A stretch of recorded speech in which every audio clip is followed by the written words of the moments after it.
on nous a posé la question de savoir est-ce que l'augmentation de l'âge de la retraite n'aurait pas un retentissement sur la productivité des seniors, mais également sur l'emploi des jeunes.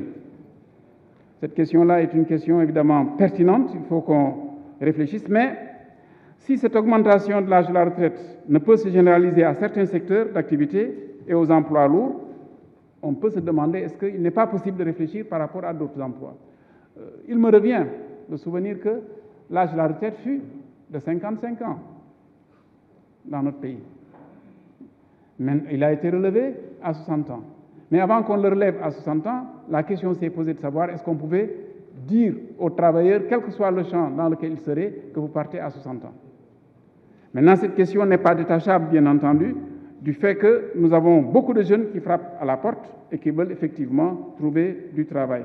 Mais je ne pense pas que les aînés obturent fondamentalement, disons, le champ des recrutements aux cadets.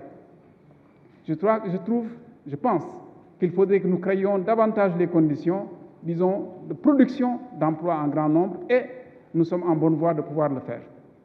Je fais partie de ceux qui pensent que le paradigme au niveau de notre pays est en train de changer.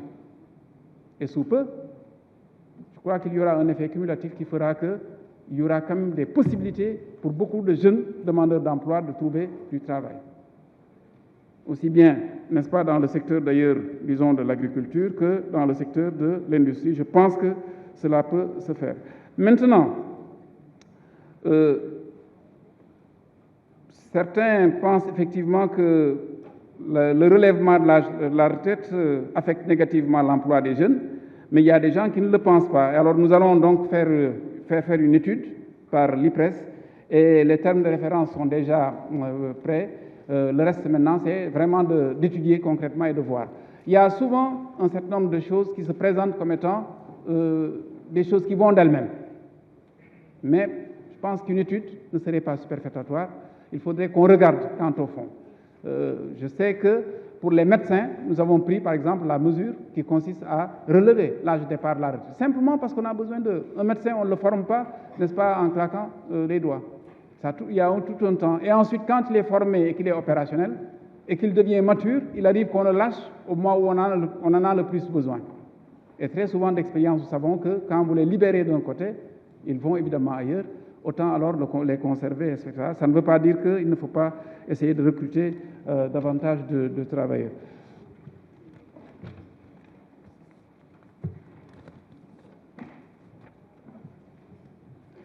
Alors, la question du Haut Conseil du dialogue social a été posée, et là encore, on a conclu, à mon sens, relativement hâtivement, que le Haut Conseil du dialogue social était une structure inutile, à la limite qui ferait doublon, n'est-ce pas, avec, disons, le ministère en tant que tel. Je pense qu'il faudrait que les uns et les autres, nous ne ménagions pas nos efforts et que nous fassions un travail d'investigation.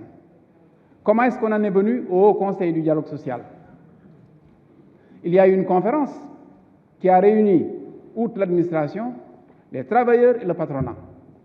Et c'est cette conférence-là, des gens du secteur, qui a pensé que nous avions besoin d'un instrument de cette nature-là. Et cet instrument est en train de jouer un grand rôle, un bon rôle. Pourquoi? Parce que dans les structures, n'est-ce pas, dans, disons, les entreprises, on a besoin de pacification, on a besoin de discussion, on a besoin, n'est-ce pas, d'échange. Et le Haut Conseil du dialogue social s'y emploie de manière absolument satisfaisante. Ce n'est pas une question de double emploi, parce que le Haut Conseil du dialogue social réunit des patrons, des travailleurs, n'est-ce pas, et des gens de l'administration, et ce sont des organes dédiés un peu, disons, au désamorçage des conflits. Il s'y emploie, n'est-ce pas, à notre grande satisfaction, et de toute façon, c'est une décision qui a été prise par les travailleurs, par le patronat et par l'administration. Alors je pense que si une conférence qui réunit, disons, ces personnes de champs différents en vient à la conclusion de dire on le fait, il ne faudrait pas trop rapidement conclure que c'est inutile, que ça ne sert à rien et qu'on n'en a pas besoin.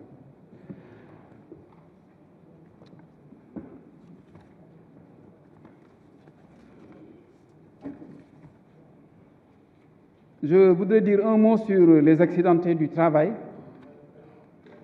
qu'il faut effectivement prendre en charge. À chaque fois que nous sommes confrontés à des dossiers de cette nature-là, ce sont des dossiers qui sont instruits au niveau de la Caisse de sécurité sociale. Et à notre connaissance, à chaque fois, évidemment, que de tels dossiers se présentent, nous essayons de suivre et de faire ce qu'il faut. C'est vrai que maintenant, l'administration a son rythme et ses lenteurs, et il faudrait qu'on corrige et qu'on améliore. Je voudrais également signaler que malheureusement, tous les accidents déclarés ne sont pas forcément des accidents du travail. Il y a nécessairement un temps d'enquête, un temps d'investigation qui fait qu'on essaie de distraire, n'est-ce pas? Mais c'est vrai qu'il faut qu'on fasse des efforts pour aller plus rapidement au niveau de ce secteur. Honorable député, Monsieur le Président, je voudrais encore une fois remercier la représentation nationale pour les mots affectueux qui ont été prononcés à mon endroit, en disant qu'il n'y avait pas un grand mérite à ce niveau-là, précisément parce que la conduite que j'essaie d'avoir est la conduite que je voudrais voir adoptée à mon endroit. Et je fais partie de ceux qui pensent qu'on ne doit pas semer ce que l'on ne veut pas récolter. Ne voulant récolter qu'égard, ne voulant récolter que respect, ne voulant respecter qu'amitié, voilà pourquoi je m'emploie autant que faire se peut à essayer de prêter, moi aussi, en fait, quelques vertus et quelques qualités. Voilà pourquoi j'ai la posture que j'ai. Je voudrais remercier en tous les cas ceux et celles qui ont eu la gentillesse de me faire des recommandations, parce que je le perçois comme étant des recommandations à essayer d'améliorer mes conduites, mon attitude, et de comprendre que quand on est, disons, porteur d'une charge, on doit veiller évidemment à l'assumer de manière pleine et intégrale. Je vous remercie, honorable député, de votre attention.